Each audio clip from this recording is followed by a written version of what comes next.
Oke lah, kita nggak punya kemampuan, kita nggak bagus, kita nggak pinter, kita nggak bisa melakukan banyak hal seperti orang-orang di luar sana. Saya bilang ketika Anda punya attitude rajin, Anda jujur, Anda mau kerja keras, ini ngomong attitude nih. Saya pastikan, menurut saya, Anda akan berhasil. Karena itu udah bukan bergantung keadaan lagi. Cara Anda memandang, attitude itu. Jadi kalau Bapak Ibu di sini yang punya ngerasa, gue biasa-biasa aja orangnya, jangan khawatir. Selama Anda punya attitude yang bagus, Anda bisa akan berhasil.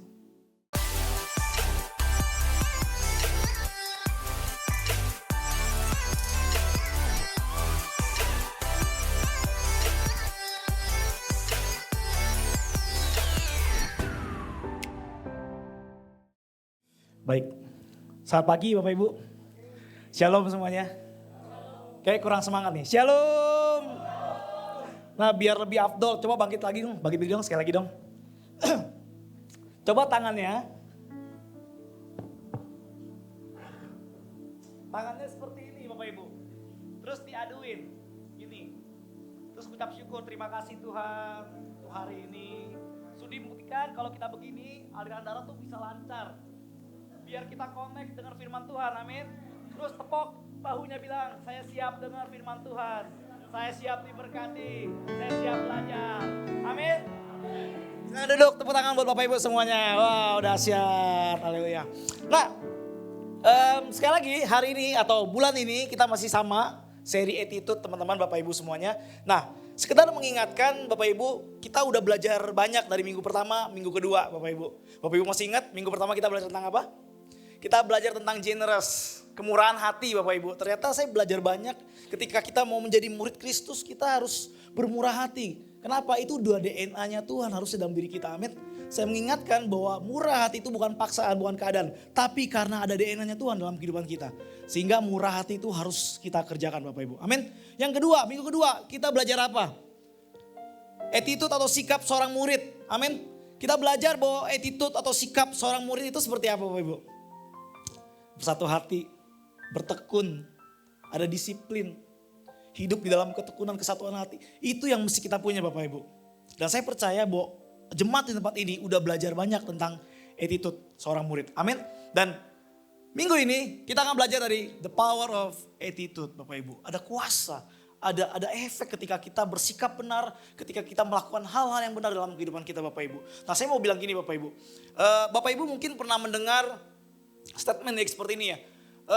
Bakat, talenta itu bisa bawa kita ke tempat atau suatu titik yang tinggi dalam kehidupan kita.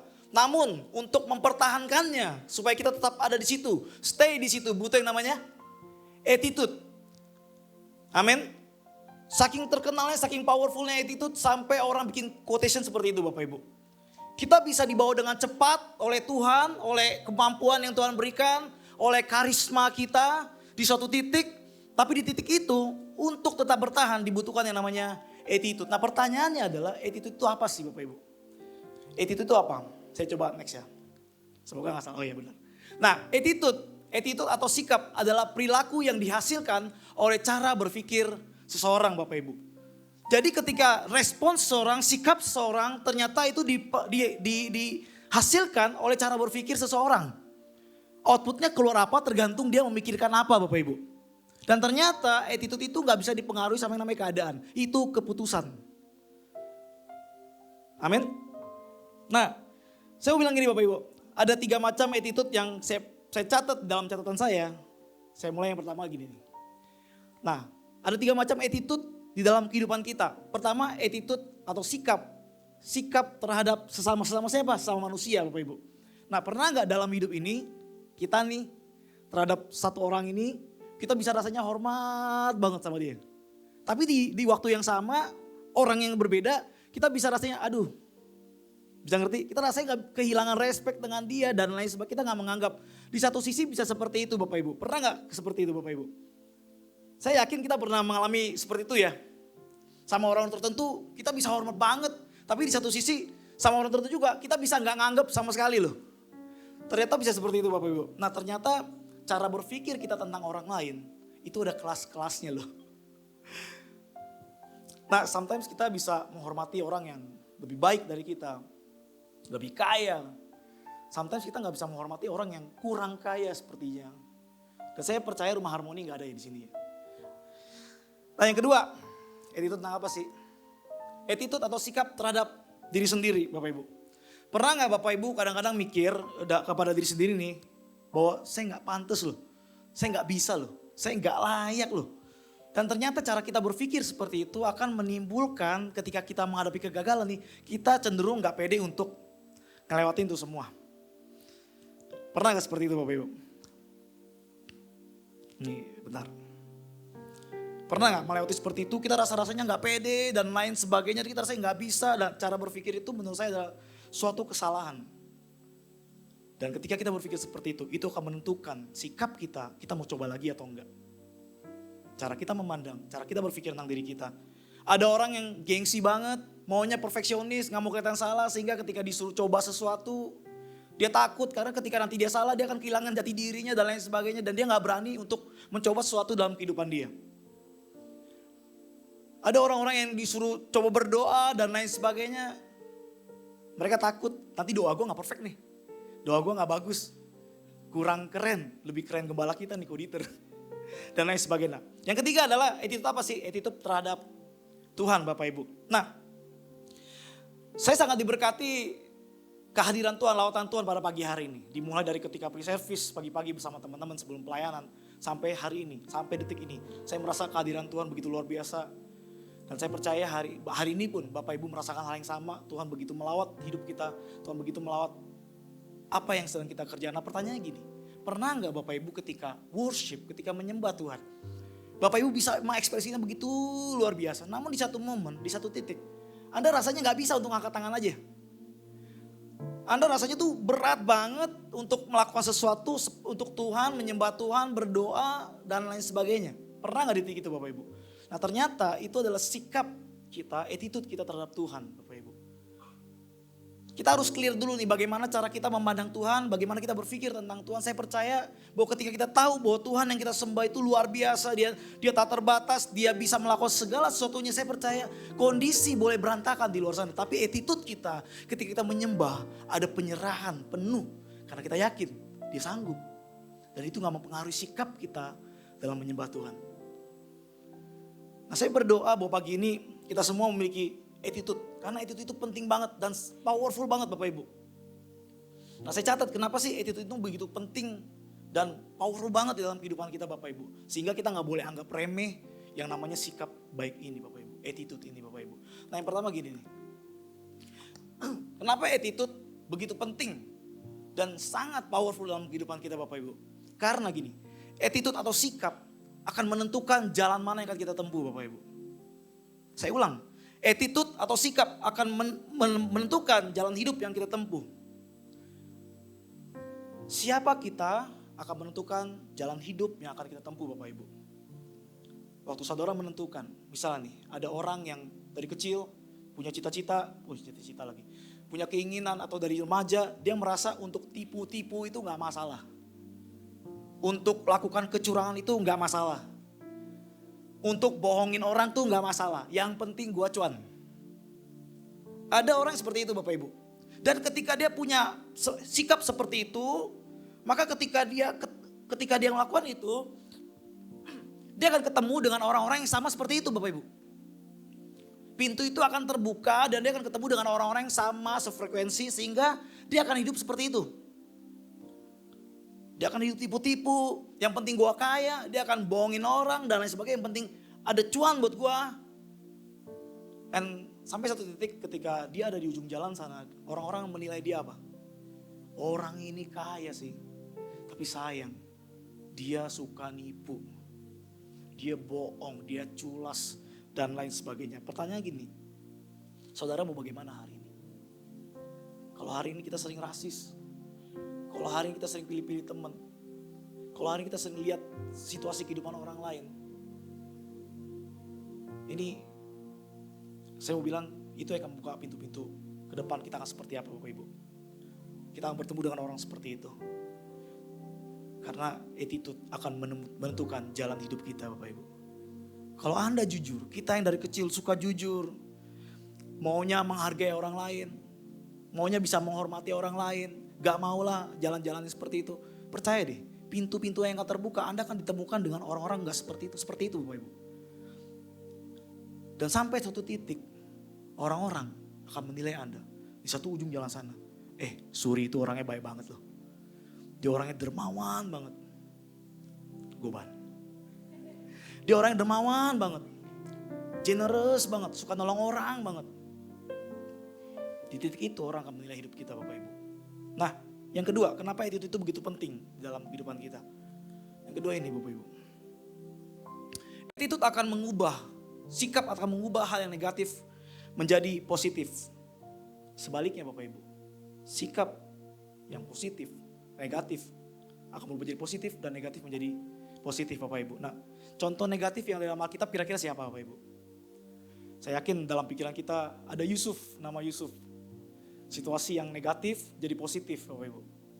Ada Yusuf. Bapak Ibu tahu gak Yusuf itu anak kedua dari yang paling kecil. Nomor 11 kalau gak salah, di nomor 2-nya. Dia itu suatu hari pengen ketemu kakak-kakak tirinya. Di jalan ketemu kakak tirinya malah ngeniat bunuh dia Bapak Ibu. Singkat cerita gak jadi dibunuh. Kita tahu ceritanya, dia dibuang ke dalam sumur dan diangkat lagi. Dan diapain Bapak Ibu? Dia dijual jadi budak. Bapak Ibu sadar gak? Kalau kita lihat biografi Yusuf, dia ini anak orang kaya, Yakub itu kaya. Dan lain sebagainya. Dan dia ngalamin, saya percaya dia orang yang gak pernah kerja keras. Mungkin. Dia penuh dengan fasilitas, dia banyak budak orang tuanya. Sampai satu titik diizinkan, dia dijual dan pertanyaan apa? Dia jadi budak. Kalau jadi budak artinya dari mana? Dari bawah. Dari bawah artinya dari mana? Dari nol. Dari gak ada apa-apa dan gak cuman itu. Udah jadi budak, dia difitnah, masuk penjara. Kalau saudara belajar bahwa ternyata total perjalanan dia itu lebih dari 10 tahun.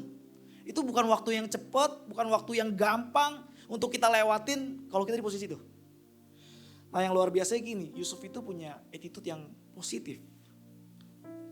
Padahal dia punya alasan bisa maki-maki Tuhan. Dia punya alasan untuk meninggalkan Tuhan di sana. Dia punya alasan untuk hidupnya berantakan. Dia punya alasan untuk menyelesaikan semuanya. Gue capek deh. Dia punya alasan untuk hidup sembarangan di sana Bapak Ibu. Tapi lihat Yusuf. Dia memiliki attitude yang baik. Dia memilih cara berpikir yang baik. Terus yang terjadi apa? Suatu yang negatif berubah jadi positif. Dia menjadi orang nomor 2 di Mesir. Dan waktu jadi orang 2 nomor di Mesir, kakak-kakaknya kan datang tuh. Sujud sama dia. Orang-orang ini yang pernah mau bunuh dia, orang-orang yang mau jual dia, datang sama Yusuf mau minta bantuan ceritanya. Bapak Ibu masih ingat ceritanya? Dan apa yang terjadi? Coba kita lihat. Kejadian 50 ayat 18 sampai 21. Saya akan bacakan. Juga saudara-saudaranya datang sendiri dan sujud di depannya serta berkata, kami datang untuk jadi budakmu. Bayangin. Udahlah, dia ngomong gini, udahlah Yusuf. Kasih gue makan, gue gak apa-apa deh jadi budak. Yang penting jangan bunuh kita nih. Yang penting jangan habisin kita tahu kita salah, kita tahu kita udah pernah mencoba membunuh lu, udah jual lu. Kita cuma mohon, gue jadi budak aja deh. Yang penting ini dikasih makan nih. Dan jangan dibunuh. Saudara tahu apa attitude Yusuf yang luar biasa yang saya belajar? 19. Tetapi Yusuf berkata kepada mereka, janganlah takut sebab aku inikah pengganti Allah. Memang kamu telah mereka-rekakan yang jahat terhadap aku. Tetapi Allah telah mereka-rekakannya untuk kebaikan. Jadi gini, saudara-saudaranya udah mereka-rekakan yang jahat. Saudara-saudaranya udah planning apa yang jahat. Semuanya udah dibungkus seperti itu. Dan Yusuf punya pandangan gini, di dalam kejadian itu Tuhan punya rencana buat saya untuk kebaikan loh. And you know what? Ini tuh gak gampang punya pikiran seperti itu Bapak Ibu. Apa yang bikin attitude dia bagus? Dia tahu bahwa ternyata dalam situasi yang gak benar ini ada rencana Tuhan untuk dia. Untuk bangsa yang besar. Dan ayat 21 ini ajaibnya nih. Ayat 21 ajaibnya. Jadi janganlah kamu takut. Aku akan menanggung makananmu. Luar biasa banget nih. Dan makanan anak-anakmu juga. Dengan demikian ia menghiburkan mereka dan menenangkan hati mereka dengan perkataannya. Kalau saya jadi Yusuf, ya mungkin saya bisa ampunin. Tapi minimal saya akan jadikan mereka budak. Wah, karena gak gampang Bapak Ibu punya attitude seperti ini. Ya udah, gue lupain apa yang pernah lu lakuin, tapi lu kerja sama gue ya. Gue kasih makan dan sebagainya. Mungkin itu yang akan kita lakukan. Tapi Yusuf dia kasih respon berbeda. Anak-anaknya juga dikasih makan, ditanggung semuanya. Bayangin, ini orang-orang yang mau bunuh dia loh. Ini orang-orang yang mau jual dia loh. Udah jual dia loh Bapak Ibu. Tapi saudara lihat, attitude itu bisa membuat sesuatu yang negatif menjadi positif Bapak Ibu. Amin. Nah, sebaliknya, hal yang positif bisa jadi negatif kalau attitude kita jelek. Siapa contohnya dalam Alkitab? Kita belajar dari yang namanya Simson. Bapak Ibu pernah dengar tentang Simson? Simson ini kelahirannya luar biasa Bapak Ibu. Sebelum dia lahir, malaikat turun.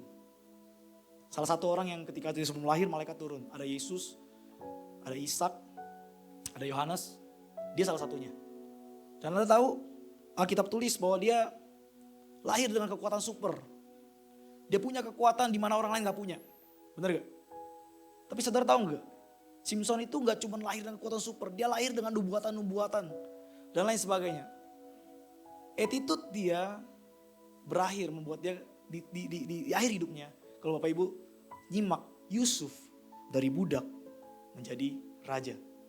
Simson dari orang yang luar biasa, yang lahir dengan nubuatan, yang sebelum lahir malaikat datang kasih berita-berita seperti itu, dia berakhir jadi apa Bapak Ibu? Jadi budak. See, ada perbedaan? Bisa nangkep sampai sini? Ada perbedaan. Sekali lagi Yusuf perjalanan dimulai dari budak. Tapi attitude dia bagus. Sikap dia bagus. Dan dia berakhir jadi orang nomor 2, jadi raja, tangan kanannya raja dan lain sebagainya. Tapi beda dengan Simson. Simson lahir dengan nubuatan. Terus malaikat datang sebelum dia lahir dan lain sebagainya. Tapi dia berakhir jadi apa? Jadi budak. Kesimpulan saya gini. Penyertaan Tuhan bisa sama. Sama Yusuf sama Simson sama. Kasih Tuhan, janji Tuhan itu semua bisa sama. Sama Simon, sama Yusuf, sama kita semua sama. Tapi ternyata attitude akan membuat perbedaan kisah hidupnya. Amin. Kita boleh disertai Tuhan Bapak Ibu, kita semua disertai Tuhan. Alkitab tulis memang kita disertai Tuhan. Tapi ternyata attitude juga penting. Kenapa? Karena itu akan membuat perbedaan di akhir kisah hidup kita Bapak Ibu. Kita akan seperti apa dan itu ditentukan dengan attitude kita. Sikap kita. Benar atau enggak. Saya percaya bahwa Alkitab yang saya baca itu bilang bahwa berkat Tuhan itu selalu baru setiap pagi. Amin. Berkat Tuhan itu baru setiap pagi. Kalau berkat itu baru setiap pagi, tinggal attitude kita aja yang bagaimana. Sikap kita bagaimana. Nah, jadi Yusuf dia gak gampang hidupnya Bapak Ibu.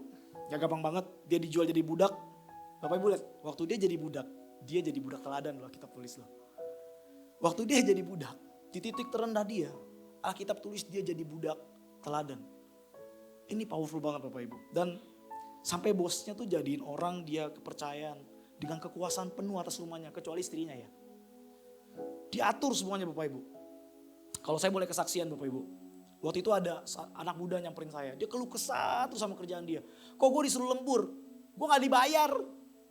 Disuruh lembur, teman-teman gue gak disuruh lembur dibayar. Gue kesel banget dia dalam sebagainya. Dan dia menggerutu habis-habisan Bapak Ibu. Saya cuma bilang gini, kalau lu udah gak tahan, lu keluar aja. Tapi kalau lu masih mau bekerja di situ, lakukan seperti untuk Tuhan. Itu attitude udah paling benar, sikap lu udah paling benar. Saya gak tahu apa yang dia kerjakan pada saat itu. Saya berpisah sama dia cukup lama bertahun-tahun. Sampai akhirnya tahun lalu saya ketemu dia. Gimana kabar lu? Masih sama kan di perusahaan air minum yang ini kan cerita gitu. Sama-sama. Sekarang gimana? Gue makin baik bro. Makin baik kok, thank you ya. Waktu itu lu ngomong seperti itu. Sekarang ketika saya ketemu dia. Saya gak anti berkat Tuhan Bapak Ibu. Tapi Tuhan itu adil. Dia menurunkan hujan bagi orang baik, orang jahat. Dia menurunkan dia menyerahkan matahari bagi orang baik, orang jahat. Keadilan Tuhan seperti itu. Ketika Anda punya attitude yang bagus, promosi gak pernah bohong. Dan Bapak Ibu, saya kaget ketemu dia udah pegang dia jadi kepala cabang pegang 3 tempat. Dan itu menurut saya luar biasa banget. Nah, kisah hidup Yusuf dia udah bagus banget, udah dikelola semuanya, udah bagus banget. Tiba-tiba Tante Potifar mau ngetes kecantikannya kan. Bapak Ibu tahu kan istri Potifar ini pejabat pada saat itu gak ada yang peot. Ya, gak ada yang peot. Pasti cakep-cakep. Dan si istrinya ini mau ngetes Yusuf. Apa yang terjadi? Yusuf nggak mau. Ketika Yusuf nggak mau, dia difitnah mau memperkosa istrinya Potifar, bener gak? Dan ketika dia difitnah, berujung apa? Dia dimasukin penjara. Benar? Dan di sini pun attitude-nya bagus banget. Kalau saudara baca baik-baik kisah Yusuf ini, dia jadi napi of the month pada saat itu. Wow, kepala penjara mempercayakan seluruh isi penjara itu sama dia, sama napi. Untuk dia kerjain, untuk dia lakukan. Nah, saya mau bilang gini Bapak Ibu, saudara belajar sesuatu gak dari tadi saya cerita? Ternyata gini, semua hal negatif bisa berakhir positif di tangan orang yang punya attitude yang baik dan bagus. Semua hal buruk bisa berakhir baik di tangan orang yang punya attitude yang bagus dan baik. Sebaliknya, semua hal baik di tangan orang yang punya attitude yang bagus bisa berakhir buruk. Bapak Ibu, amin. Ketika Yusuf jadi budak, dia mulai dari nol.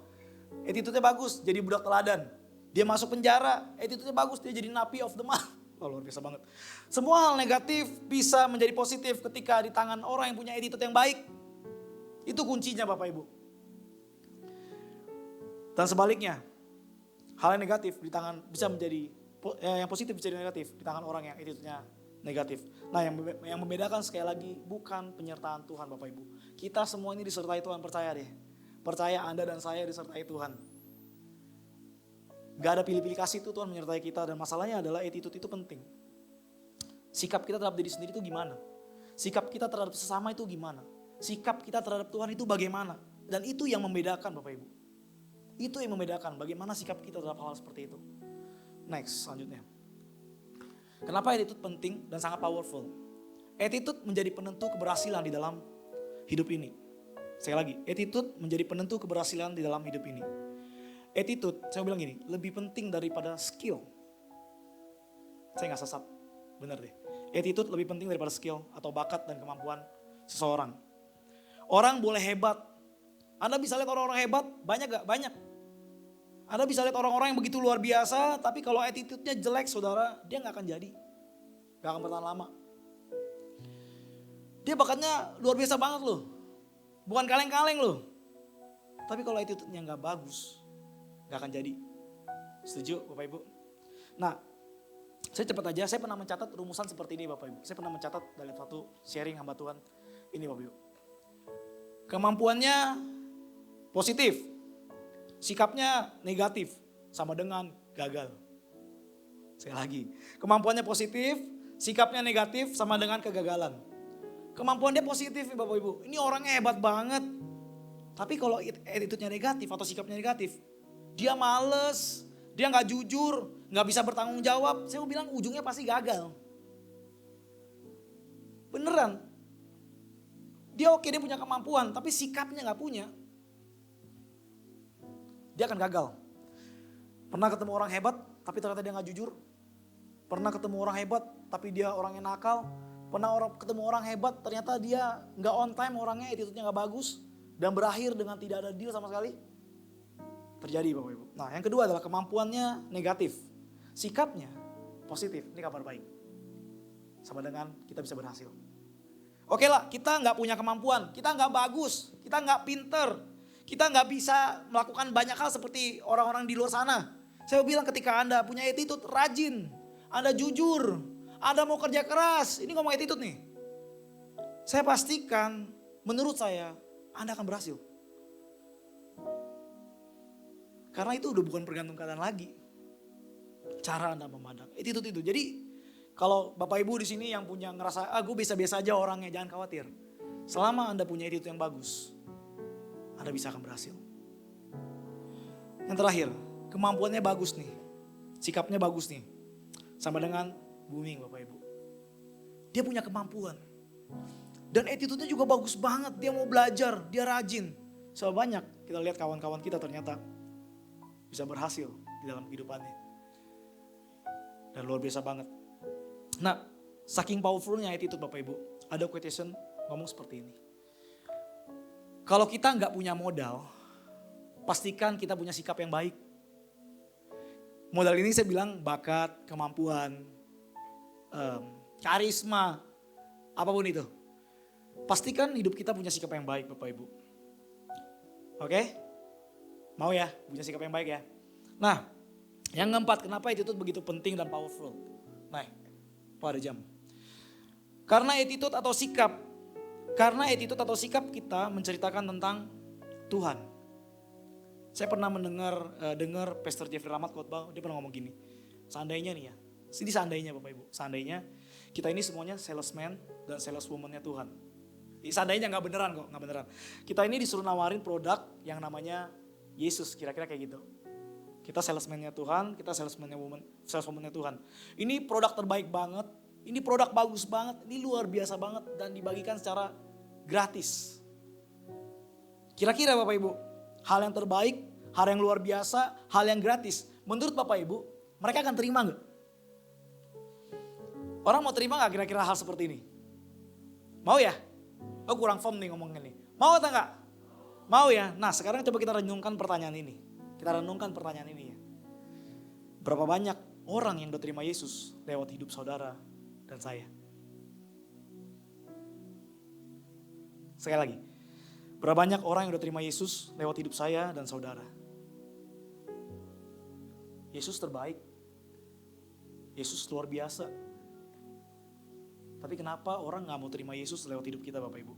Kenapa? Karena gini, attitude orang yang menawarkan Yesusnya gak membuat orang tertarik sama sekali dengan Yesus yang kita tawarkan Bapak Ibu. Dapat poinnya yang mau saya sampaikan? Nah, ini udah pernah Kodi terbahas, namanya Mahatma Gandhi. Dia pernah tulis quote seperti ini.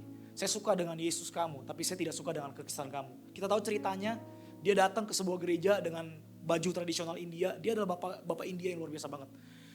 Dan dia pakai baju sari India, kurang lebih kayak gini. Saya sedikit mengulang. Dia kurang lebih pakai baju seperti ini. Dia masuk ke dalam gereja. Gereja waktu itu tuh orang-orangnya pakai jas Bapak Ibu. Saya ingat ceritanya, saya gak jadi pakai jas ngomong-ngomong. Oh enggak. Jadi Mahatma Gandhi tuh datang ke gereja. Terus orang-orang dalam gereja tuh bilang, stop. Kamu gak bisa masuk. Kenapa? Saya kan mau masuk ke gereja, saya mau beribadah. Gak bisa, ini cuma untuk bule katanya. Terus kalau kamu masuk pun, kamu harus pakai jas katanya. Gak bisa pakaian kayak gini. Sejak saya itu bikin quote seperti ini Bapak Ibu. Saya suka sama Yesus kamu, tapi saya gak suka dengan kekristenan kamu. Saya setuju dengan Yesus kamu, tapi saya gak setuju dengan kekristenan kamu. Dan sejak saat itu kita tahu ceritanya dia gak pernah ke gereja. Salesman-nya gagal. Saleswoman-nya gagal. Kenapa? Bukan Tuhannya yang jelek, attitude-nya yang jelek. Attitude salesnya yang jelek. Nah, attitude saya dan saudara menentukan seberapa jauh dunia mau terima Yesus atau enggak. Seberapa jauh lingkungan kita mau terima Yesus apa enggak. Seberapa jauh keluarga kita mau terima Yesus atau enggak. Itu ditentukan dengan attitude kita Bapak Ibu. Nah, saya mau ngajak Bapak Ibu untuk nonton satu video. Ini kita udah tahu banget video ini, orang ini, yang kita mungkin udah sering nonton. Silakan. I know how it feels to have a broken heart, and I know how it feels to be alone. And I want you to know that I found my strength in Jesus Christ, and you're going to find your strength in whatever you find it in. But I just want you to know that it's not the end. It matters how you're going to finish. Are you going to finish strong? And you will find that strength to get back up like this.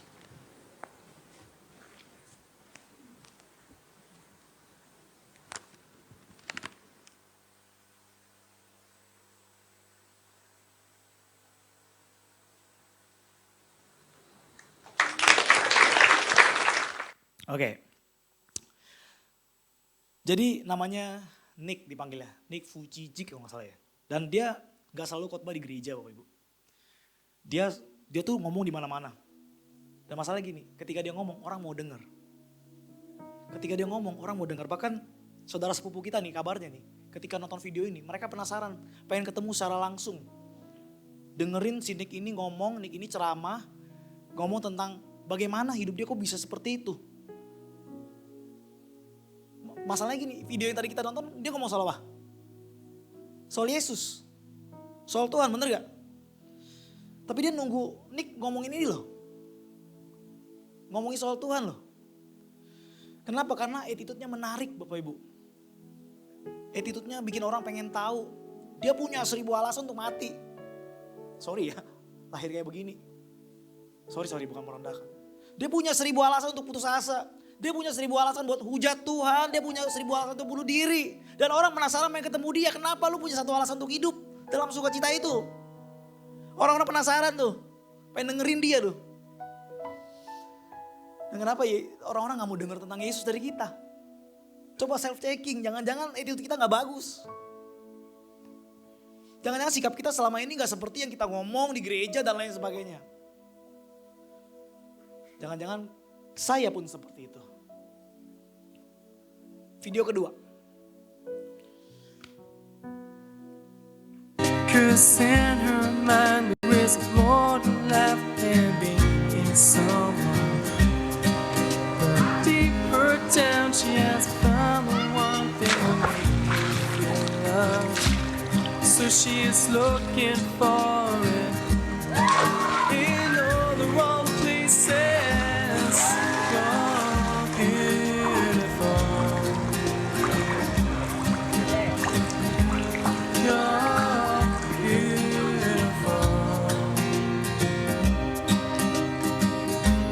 You're beautiful. You're beautiful. Just the way you are. You're beautiful. You're beautiful.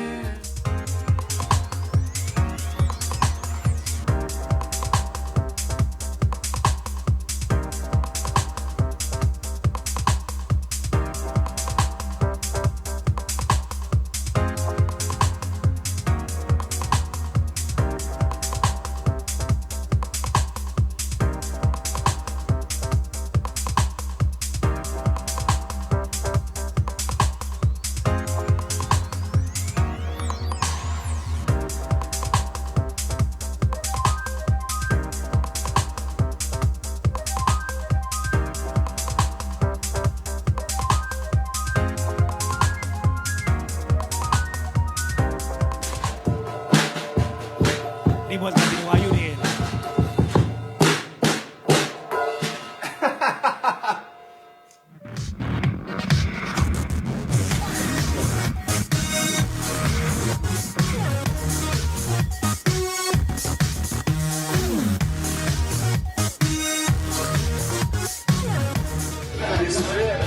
Oh, I can sky. Look at me now. Oh, yeah. I love you, Mom. I love you, Dad, too.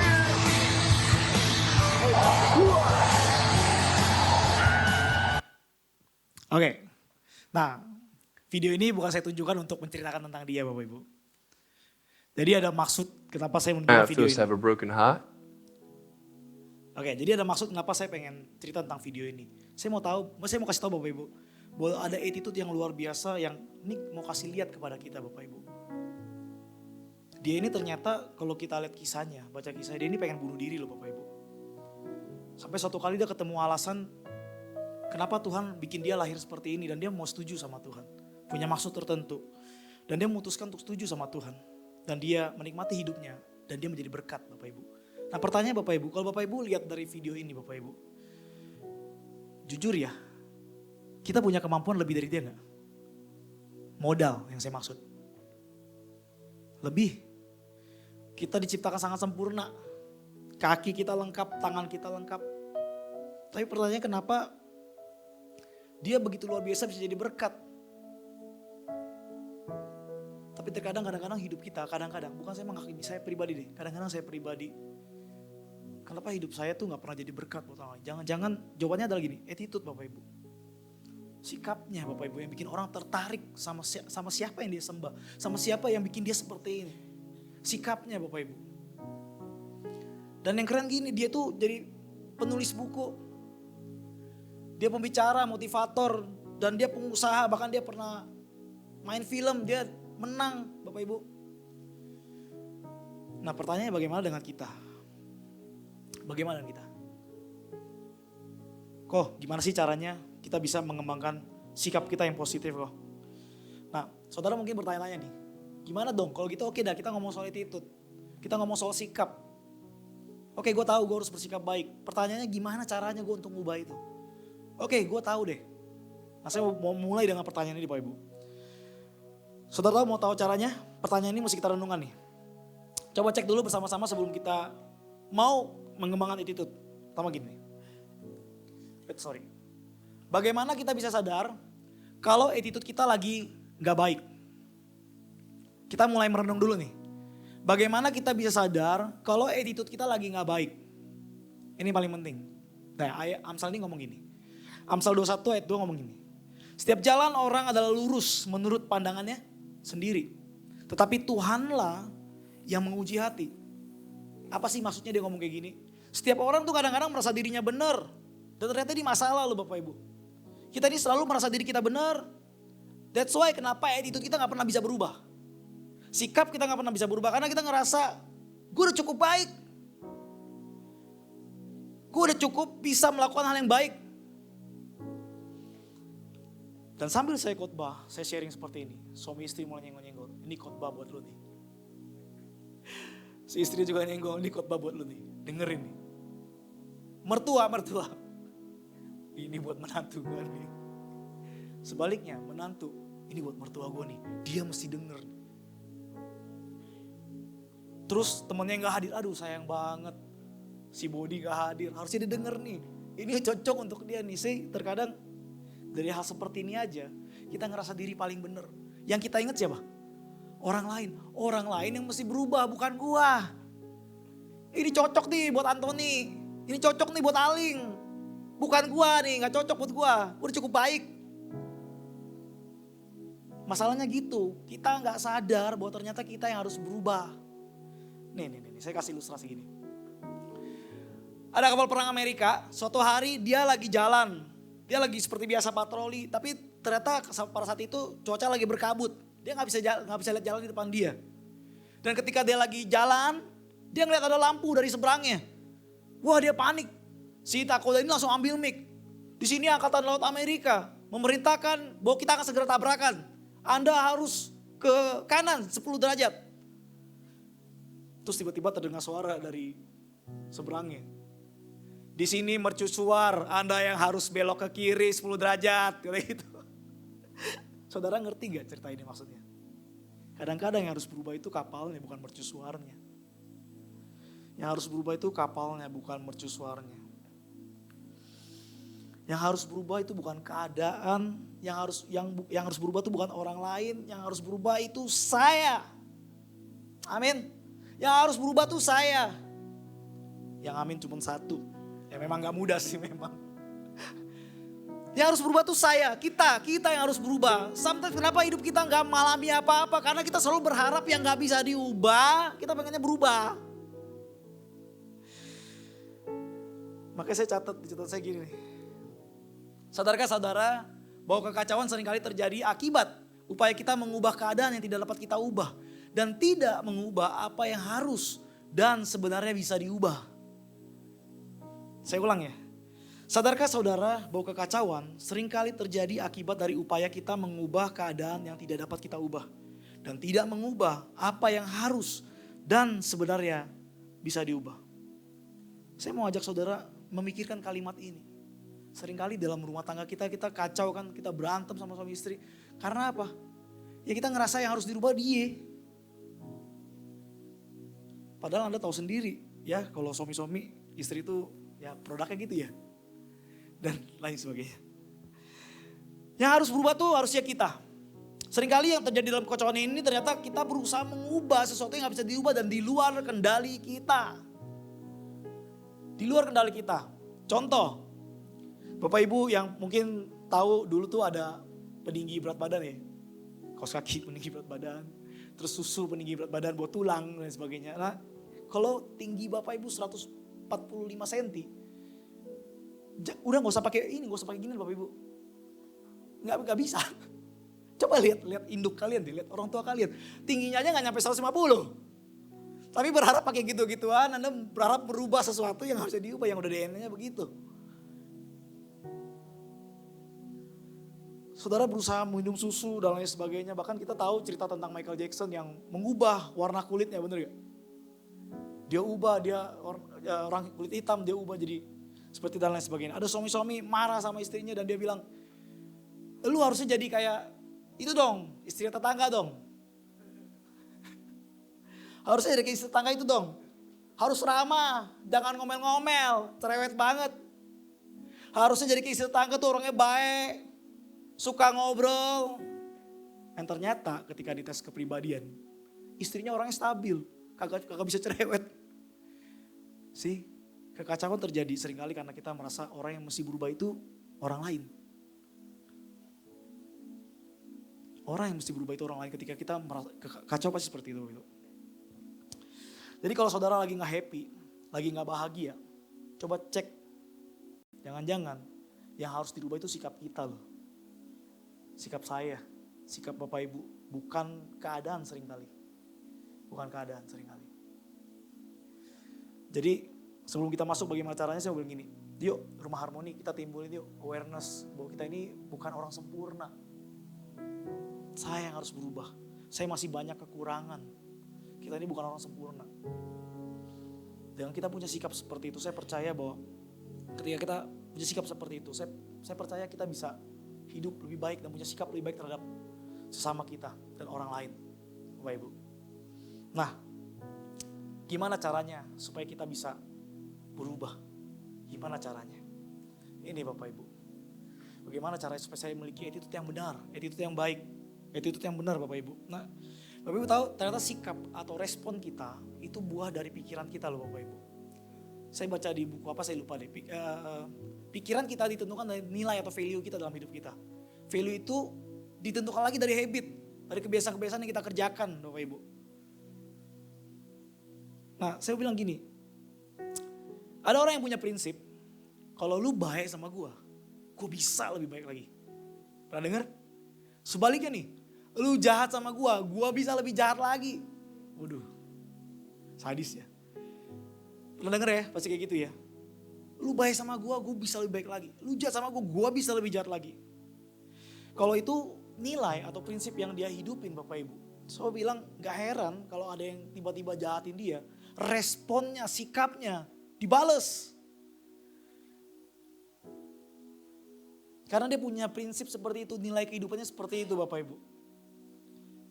Senggol gue bacok loh, wis berat bener. Nah terus gimana dong supaya kita bisa gak kayak begitu Bapak Ibu. Supaya kita gak seperti itu, kita tahu mana yang bagus, mana yang enggak Bapak Ibu. Nih, jadi di Alkitab tuh banyak banget ngomong soal tentang yang namanya kalau misalnya kita ada musuh melakukan kesalahan sama kita, ampuni dong, berdoa buat musuh lu dong. Nilai yang ditanamkan sama Tuhan gitu gak? Ditanamkan. Terus responnya gimana? Berdoa, ampuni. Ketika kita belajar seperti itu Bapak Ibu, maka ketika kita dapet disakitin, kita dijolimi ya, kita bisa mendoakan dia. Kasihlah sama manusia, pernah dengar? Nah seringkali yang terjadi apa? Kita mengasihi yang sama kan, sama-sama Kristen, sama-sama kulit putih, sama-sama orang Kalimantan. Waduh, maaf Gus. Sama-sama orang Kalimantan, sama-sama orang Medan, sama-sama orang Jakarta. Kalau beda enggak deh. Padahal Tuhan suruh kasihlah sama manusia. Seperti siapa? Seperti Yesus udah ngasihin kita, udah mengasihi kita. Itu patokannya. Itu nilainya. Dan respon kita ketika kita, attitude kita, sikap kita ketika kita mengasihi. Bukan kita lagi patokannya Bapak Ibu. Bukan Anda lagi. Ketika prinsip ini kita hidupin, saya percaya respon kita terhadap sesama. Kita bisa saling mengasihi, kita bisa mendoakan, kita bisa jadi berkat terhadap sesama kita Bapak Ibu. Anda mau jadi yang besar? Alkitab tulis apa? Kita harus jadi yang terkecil. Attitude-nya harus mau melayani. Gak boleh Anda udah sebagai status bos dan lain sebagainya Bapak Ibu. Dan yang keren, di Rumah Harmoni kita udah difasilitasi semua nilai-nilai value itu Bapak Ibu. Lewat mana? Lewat friend Bapak Ibu. Suara banyak. Siapa yang belum ikut friend? Saya bukan mau menghakimi. Siapa yang belum ikut friend? Coba-coba dilirik, ternyata udah semua ya. Wow, luar biasa. Karena value-value ini ketika kita hidupi Bapak Ibu, saya percaya ada family, ada responsibility, ada tanggung jawab, ada integritas, ada antusias, ada saling membutuhkan, ada disiplin Bapak Ibu. Ketika kita hidupin hal-hal ini, kita hidupin nilai-nilai ini Bapak Ibu, pada akhirnya respon dan sikap kita dan semua kita akan seperti ini Bapak Ibu. Dimanapun Anda berada, saya percaya seperti itu. Kesimpulan saya, sikap yang benar bisa membuat kita dipercaya banyak hal. Sikap yang benar bisa membuat kita sampai kepada rancangan Tuhan. Sikap yang benar membuat kita menjadi orang yang bisa diandalkan. Sikap yang benar membuat kita mampu melihat hal baik di dalam situasi yang buruk. Saya berdoa melalui firman Tuhan pada pagi hari ini, kita semua diberkati. Amin. Mari kita berdoa.